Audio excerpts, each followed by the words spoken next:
بسم اللہ الرحمن الرحیم۔ السلام علیکم۔ میں کرامت مغل اس ویڈیو میں بات کرنے جا رہے ہیں کہ صرف ایک خبر نے عالمی منظرنامہ ہلا کے رکھ دیا ہے۔ پورا نظام جو ہے وہ تلپٹ ہو کے رہ گیا، اور ایک دم کی جس کے بعد تل ابیب سے واشنگٹن تک ایک سنسنی پھیلی ہوئی ہے۔ اس کے بعد ساری نظریں لگی ہوئی تھی کہ شاید اس خبر کے بعد چین اور روس، جس نے بہت زیادہ ایران کو تھپکی دی ہوئی تھی، وہ کوئی میدان میں اترے گا، کوئی سخت ایکشن لے گا، کوئی بیان دے گا۔ لیکن وہاں پر بھی وہی بات ہوئی ہے کہ شرم سے ڈوب مرنے کے مقام پر سوئمنگ کی جا رہی ہے۔ لیکن اس کے بعد جہاں ایران، عراق اور پوری دنیا میں آیت اللہ خامنئی کی شہادت پر دنیا سڑکوں پر ہے، پاکستان میں منظرنامہ ہی عجیب و غریب سا ہو چکا ہے۔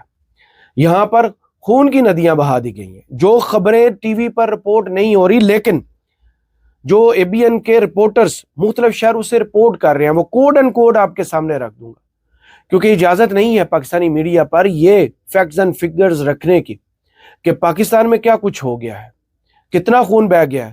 اگر آپ عمریں دیکھیں گے کہ جن جن کو شہید کر دیا گیا ہے ان کی عمریں کتنی ہیں، تو آپ بھی حیران نہیں، پریشان نہیں، بلکہ اشک بار ہو جائیں گے۔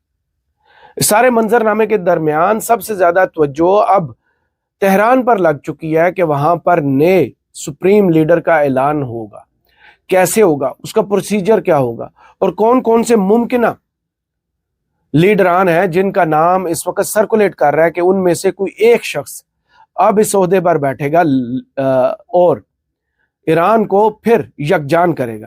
امریکہ نے پورے کا پورا زور لگایا، اسرائیل نے پورے کی پوری ہٹ درمی، بغیرتی اور دہشت گردی کے ساتھ ایران پر حملے کیے۔ ایران کو توڑنے کی کوشش کی جا رہی ہے، وہاں پر رجیم چینج کرنے کی کوشش کی جا رہی ہے۔ لیکن اس ایک غلطی کے بعد پوری کی پوری ایرانی قوم جو ہے وہ یکجان ہو چکی ہے۔ آپ کسی بھی ایرانی شہر کا منظرنامہ دیکھ لیجئے، وہاں پر ہزاروں نہیں لاکھوں کی تعداد میں لوگ سڑکوں پر ہیں، اور ماتم کنا 40 دن کے سوگ کا اعلان کیا گیا ہے کہ آیت اللہ خامنئی کی شہادت پر 40 دن تک ایرانی قوم سوگ منائے گی۔ کیا اب ان کے دل ٹھنڈے ہوں گے یا نہیں؟ یا پھر یہ امریکہ اور اسرائیل کی نظریں جو ہیں اس بڑی شخصیت کی جان لینے پر تلی ہوئی تھی، یا پھر وہ جو ایک فارمولہ اس وقت ٹرمپ انتظامیہ کا پوری دنیا میں چل رہا ہے کہ یہ معدنیات میرے حوالے کر دو، یہ تیل کے ذخائر ہمارے حوالے کر دو، یہ جنگ صرف اور صرف ایرانی تیل پر قبضہ کرنے کے لیے ہے۔ کیونکہ جو پیٹرن ہم پیچھے چلتا ہوا دیکھ رہے ہیں، اس میں سب سے بڑی چیز اب یہ سامنے نکل کر آ رہی ہے کہ بھائی جہاں جہاں دنیا کے تیل کے ذخائر ہیں وہاں گھس جاؤ، وہاں قبضہ کر لو۔ آپ نے دنیا کی تاریخ میں پہلی دفعہ دیکھا کہ وینزویلا کے صدر کو امریکہ اغوا کر کے لے جاتا ہے، وہاں کے نیچرل ریسورسز پر قبضہ کر لیتا ہے۔ اب ایران پر بھی ویسا ہی فارمولہ لگانے کی کوشش کی گئی ہے، لیکن انہیں کیا پتا ایرانی قوم کی ہسٹری کتنی لمبی ہے، تاریخ کتنی پرانی ہے، وہ قوم کیسی ہے، اور اس قوم نے اتنی پابندیوں کے باوجود پاؤں پر کھڑا ہو کر پوری دنیا کو میسج دیا کہ اگر آپ میں خودداری ہو تو آپ زندہ بھی رہ سکتے ہیں اور اپنے ملکی وسائل کے اندر زندگی گزار سکتے ہیں۔ ان ساری خبروں کا احاطہ اسی ویڈیو میں کر لیتے ہیں۔ تفصیلات شامل کرنے سے پہلے اگر آپ نے چینل سبسکرائب نہیں کیا تو کیجیے، اور جن کے پاس چینل ممبرشپ اور سپر تھینکس کا آپشن آ رہا ہے وہ آپشن استعمال کیجیے اور چینل کو سپورٹ کیجیے۔ اس وقت جو اطلاعات پاکستان بھر سے ہیں وہ میں آپ کے سامنے رکھ دیتا ہوں۔ شہر اقتدار میں جناب گولی چلی ہے، اور گولی چلی ہے صرف اس وجہ سے کہ مظاہرین جو ہیں، جو اس وقت غم میں ڈوبے ہوئے ہیں، وہ چاہتے ہیں کہ یہاں پر جو امریکی ایمبیسی ہے اس کو بند کر دیا جائے، ان کو یہاں سے نکال دیا جائے۔ آج یہاں پر بھی، یہاں سے چند کلومیٹر دور ریڈ زون کے اندر سرینا ہوٹل کے باہر پولیس اور مظاہرین کے درمیان پتھراؤ ہوا، آنسو گیس ہوا، اور اس کے بعد وہاں پر گولی چلی۔ جو تفصیلات اے بی این نیوز کے رپورٹر رپورٹ کر رہے ہیں، میں آپ کو منون وہ فیکٹس اینڈ فگرز آپ کے سامنے رکھ دیتا ہوں، کیونکہ یہ خبریں ٹی وی پر چلانے پر فی الحال حکومت نے پابندی لگا دی ہے کہ جن جن جگہوں پر گولی چلی ہے، جہاں جہاں لوگ شہید ہوئے ہیں، زخمی ہوئے ہیں، ان کا نام کوئی بھی خبر اس حوالے سے ٹی وی اسکرینوں کی زینت نہیں بنے گی۔ اب سنیے، جو اسلام آباد میں احتجاج ہوا اس کے بعد پولیس فائرنگ سے 9 زخمیوں کو پولی کلینک اسپتال منتقل کیا گیا، جہاں پر زخموں کی تاب نہ لاتے ہوئے 2 مظاہرین زندگی کی بازی ہار گئے۔ دیگر زخمیوں کا طبی معائنہ جاری ہے، 5 زخمی پیمز ہسپتال لائے گئے ہیں۔ یہ اس وقت اسلام آباد میں 2 شہادتوں کی اطلاعات ہیں۔ پیمز ہسپتال میں لائے گئے زخمیوں کی تعداد 8 ہو گئی ہے، یہ اپ ڈیٹ ہے اس کے اوپر۔ زخمیوں میں علی رضا ولد محمد حسن دم توڑ گئے ہیں۔ اسلام آباد پولیس کے 3 اہلکار بھی زخمیوں میں شامل ہیں۔ پاکستان رینجرز کے 3 جوان بھی زخمی حالت میں پیمز منتقل، تمام زخمیوں کو طبی امداد فراہم کی جا رہی ہے۔ 2 جناب پولی کلینک اور 1 جو ہے پیمز یعنی شہر اقتدار میں ٹوٹل 3 شہادتوں کی اطلاعات ہیں جو میں نے آپ کے سامنے منوان رکھ دی ہیں۔ اب حیران کن طور پر قومی میڈیا کے اوپر گلگت بلتستان میں جو کچھ آج ہوا ہے اس کی خبر کہیں نظر نہیں آ رہی، لیکن ہمارے رپورٹر وہاں سے جو رپورٹ کر رہے ہیں BN نیوز کے، ان کے مطابق میں آپ کو بتا دیتا ہوں کوڈ ان کوڈ کے وہاں پر ہوا کیا ہے۔ گلگت سکردو، گلگت بلتستان میں ہونے والے پرتشدد مظاہروں کے دوران ایک سیکیورٹی اہلکار سمیت 14 افراد جان کی بازی ہار گئے ہیں، جبکہ 59 افراد زخمی ہیں۔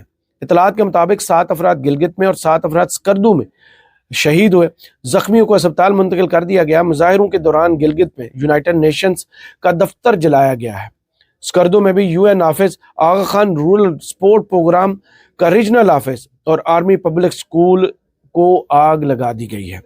سکردو میں حالات قابو میں رکھنے کے لیے فوج طلب کر لی گئی ہے اور شہر میں کرفیو جیسا ماحول ہے، سیکیورٹی سخت کر دی گئی ہے، جبکہ حکام نے عوام سے امن برقرار رکھنے کی اپیل کر دی ہے۔ یہ آپ نے شہر اقتدار اور GB کی خبر سنی، اور سب سے خوفناک خبر جو کراچی سے ہے۔ کراچی میں امریکی قونصل خانے پر جناب مظاہرین نے دھاوا بولا ہے، وہاں پر سیکیورٹی تھی نہیں تھی، غائب ہو گئی یا مظاہرین کے خوف سے ادھر ادھر ہو گئی، وہ ساری ابھی باتوں کا پتہ لگایا جا رہا ہے، لیکن وہاں پر 32 لوگوں کو گن شاٹ لگا ہے، یعنی گولی لگی ہے، جن میں اب تک کی اطلاعات کے مطابق، جب میں یہ ویڈیو ریکارڈ کر رہا ہوں رات کے 9 بجنے والے ہیں، وہاں سے اطلاعات کے مطابق 10 لوگ شہید ہو چکے ہیں۔ اور یہ میں نہیں، یہ ABN نیوز کے رپورٹر کراچی سے رپورٹ کر رہے ہیں، جن کے مطابق پہلے تو آج ہوا کیا۔ امریکی قونصلیٹ کے باہر احتجاج کا معاملہ، مظاہرین کی قیادت کرنے والے وفد کی پولیس حکام سے مذاکرات ہوئے۔ پولیس حکام کی جانب سے مظاہرین کو تجویز دی گئی کہ وہ امریکی قونصلیٹ کے باہر احتجاج ختم کر کے بحریہ کمپلیکس کے مقام پر اپنا احتجاج جاری رکھیں۔ مظاہرین کے وفد نے ڈیمانڈ رکھی کہ امریکی قونصل خانے پر امریکی پرچم اتارا جائے تو وہ بحریہ کمپلیکس کے پاس جا کر احتجاج کریں گے۔ پولیس حکام کی پیشکش کو لے کر مظاہرین کا وفد جب مشتل افراد کے پاس پہنچا، مشتل مظاہرین نے پولیس کی پیشکش کو ماننے سے انکار کر دیا۔ مزید پرتشدد احتجاج شروع کر دیا گیا۔ مظاہرین کو منتشر کرنے کے لیے پولیس نے شیلنگ کی۔ مظاہرین کو سلطان آباد ٹریفک سیکشن کے قریب روکا گیا۔ مظاہرین MT خان روڈ عبور کرتے ہوئے مائی کلاچی روڈ تک پہنچے، اور وہاں پر کیا ہوا؟ امریکی قونصلیٹ کے اطراف فائرنگ سے شہید ہونے والوں کی تعداد 10 ہو گئی ہے۔ سول اسپتال میں 9 افراد کی ڈیڈ باڈیز لائی گئی ہیں، اور یہ بتا رہے ہیں ڈائریکٹر ٹراما سینٹر ڈاکٹر صابر میمن کے مطابق دوران علاج ایک زخمی جان کی بازی ہار گیا۔ مجموعی طور پر 34 زخمی اسپتال منتقل کیے گئے ہیں۔ 4 زخمیوں کی حالت تشویشناک ہے، ان کا آپریشن اس وقت بھی جاری ہے۔ اور اگر میں آپ کو وہ ڈیٹا شیئر کر دوں جن لوگوں کی اس وقت تک شناخت ہوئی ہے جو شہید ہوئے ہیں، ان میں علی ولد اختر عمر 18 سال، قاسم ولد نامعلوم عمر 32 سال، عدیل ولد حنیف عمر 25 سال، مبارک ولد نامعلوم عمر 26 سال، ساجد ولد علی محمد عمر 28 سال، خاور عباس ولد نامعلوم عمر 20 سال، عباس ولد نامعلوم عمر 25 سال، محمد علی ولد نامعلوم عمر 19 سال۔ 2 جاں بحق یا شہید ہونے والوں کی شناخت ابھی تک کراچی میں نہیں ہوئی۔ یہ وہ منظرنامہ ہے جس کی تفصیلات اگر آپ سوشل میڈیا پر جائیں تو وہاں پر بھی وہ ٹراما سینٹر کی پوری لسٹ پڑی ہوئی ہے، اور آگے کہ وہ کس وجہ سے لائے گئے ہیں تو آگے گن شاٹ لگا ہوا ہے کہ گولی چلائی گئی ہے اور ان لوگوں کو شہید کر دیا گیا ہے۔ یہ اس وقت پاکستان کے مناظر ہیں، لاہور میں الگ سے مناظر ہیں۔ وہاں پر مریم نواز نے اپنے ٹویٹ کے اندر یہ نہیں لکھا لوگ مظاہرہ کیوں کر رہے ہیں، نہ کہیں مذمت کا ذکر کیا گیا ہے کہ ایران میں کیا کچھ ہوا ہے اور کس نے کیا ہے، لیکن یہ ٹویٹ داغا گیا کہ انہیں بہت احساس ہے، روزہ دار احتجاج کر رہے ہیں، ان کی افطاری کروائے جائے، لیکن پنجاب پولیس نے وہاں آنسو گیس کے شل کے ساتھ مظاہرین کی افطاری کروائی ہے۔ پشاور میں بھی مناظر مختلف نہیں تھے، پشاور میں بھی پولیس نے خوب ڈنڈا چلایا ہے، خوب مسلمانوں کو زخمی کیا ہے، روزے داروں کو خوب پھینٹا لگایا، گرفتاریاں بھی ہوئی ہیں۔ یہ پاکستان کا منظرنامہ ہے، عالمی منظرنامہ اس سے بالکل ہٹ کر ہے۔ امریکہ سے لے کر لندن، اور لندن سے لے کر عراق، عراق سے لے کر پورا اس وقت ایران سڑکوں پر ہے، لوگ احتجاج کر رہے ہیں۔ یہ کون ہیں جو قصائی انسانی جانیں لے رہے ہیں، جو ہر جگہ جنگ مسلط کر رہے ہیں؟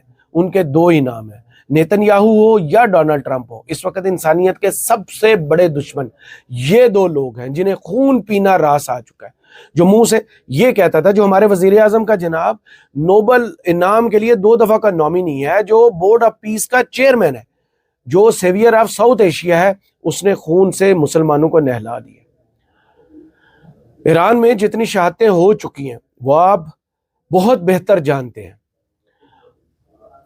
سپریم لیڈر سے لے کر سابق صدر، ان کی شہادت تک کی اطلاعات ہیں۔ اور جو اس وقت ایرانی صدر نے قوم سے اور پوری دنیا کو جو پیغام دیا ہے وہ بھی میں آپ کو بتا دیتا ہوں، اور اس کے بعد سنسنی کیوں پھیل چکی ہے، کیونکہ ایران نے رد عمل دینے سے ابھی تک ہاتھ ہلکا نہیں کیا، سپر سانک میزائل تک چلائے گئے۔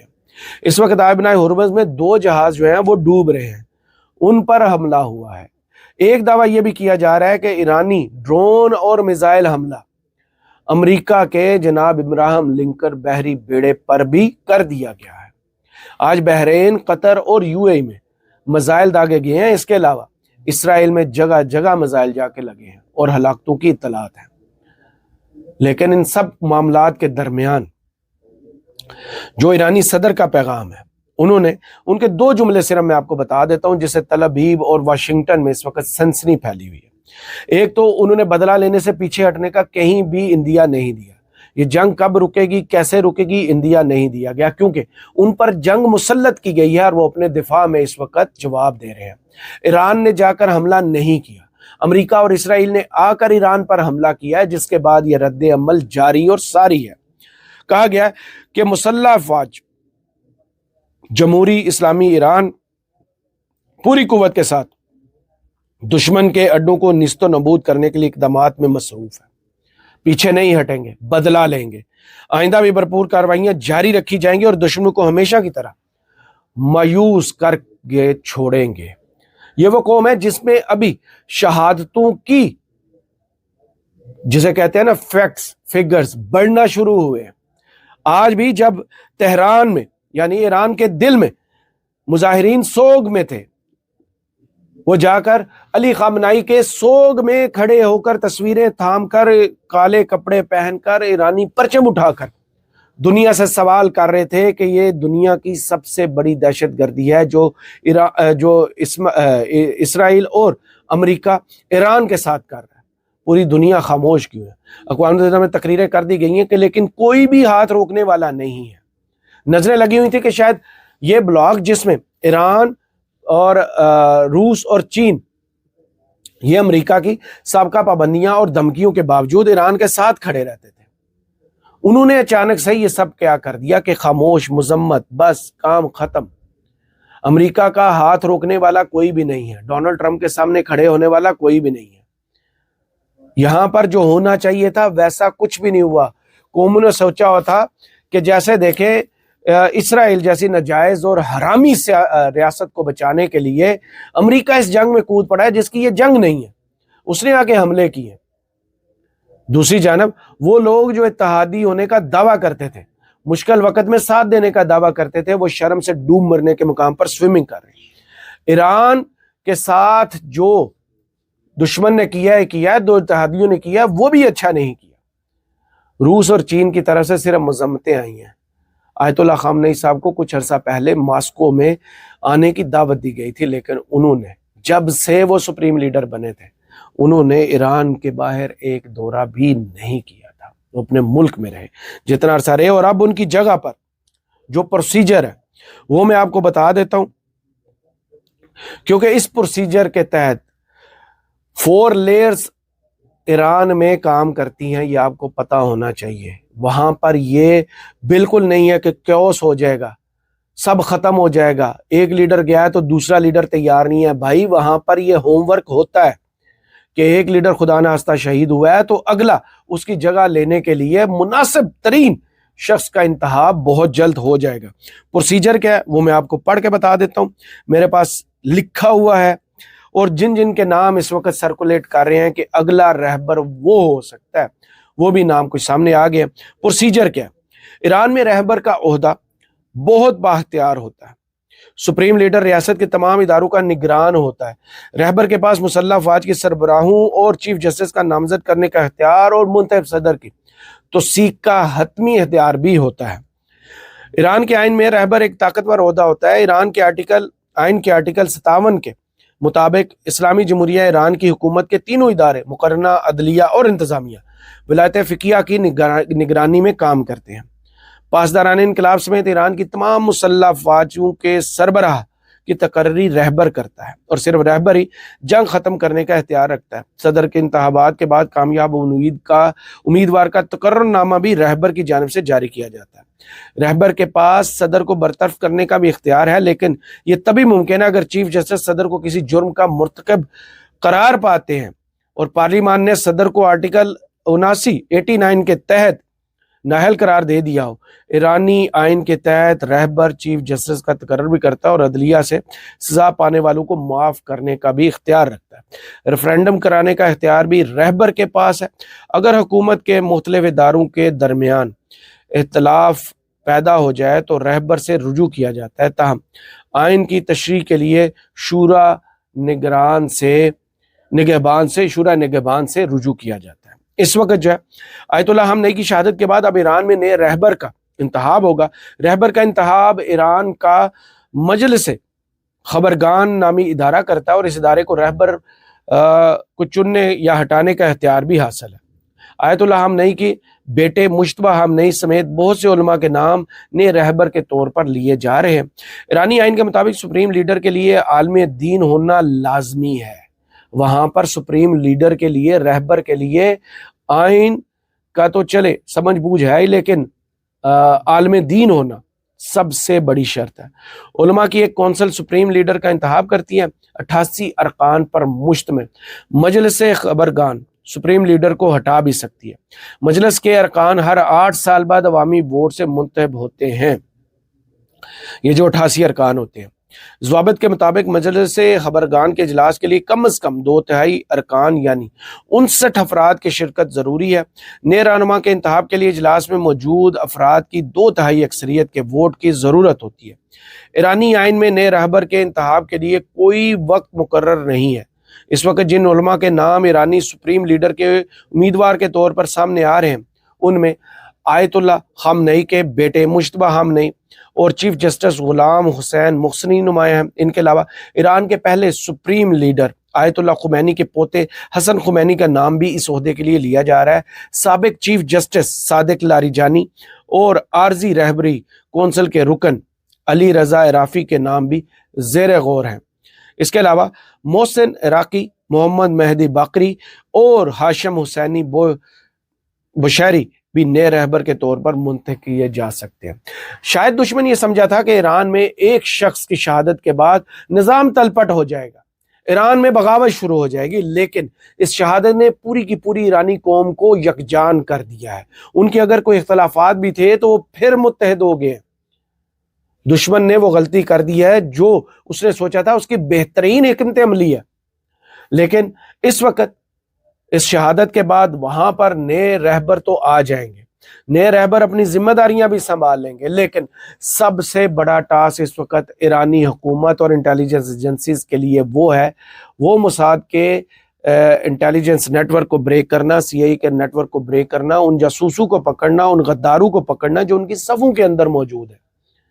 اب اندازہ لگائیے کہ جب شہید کیا جاتا ہے، جب جتنے لوگ اس میٹنگ کے اندر موجود تھے، اجلاس کے اندر، جس کے اجلاس کے شروع ہونے سے پہلے امریکہ اور اسرائیل کو پتہ چل جاتا ہے کہ یہ مقام ہے اور یہ شریک ہونے والے لوگ ہیں، اور جب وہاں پر حملہ کیا جاتا ہے تو سب سے پہلی تصویر بھی وہاں کھڑا شخص جو ہے وہ اسرائیل کی موساد اور وہاں کے نیتن یاہو کو بھیج دیتا ہے۔ ایران کی صفوں میں اس وقت غداروں کی کمی نہیں ہے، مخبروں کی کمی نہیں ہے۔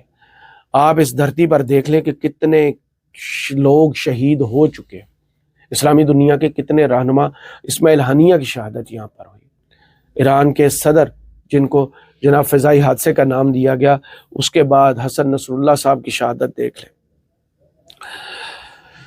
کیا بندہ مزید گفتگو کرے. اب نظریں جو ہیں ساری تہران پر ہیں کہ وہاں سے نئے رہبر کا نام کیا تھا، اور دوسری جانب پاکستانی حکومت پر بھی نظریں لگی ہوئی کیونکہ افغانستان کے ساتھ ہم اس وقت حالت جنگ میں ہیں. آج 24 گھنٹے بعد صدر اور وزیر اعظم کی طرف سے ایران پر ہونے والے حملوں اور آیت اللہ خامنئی صاحب کی شہادت پر مذمتیں سامنے آ گئی ہیں.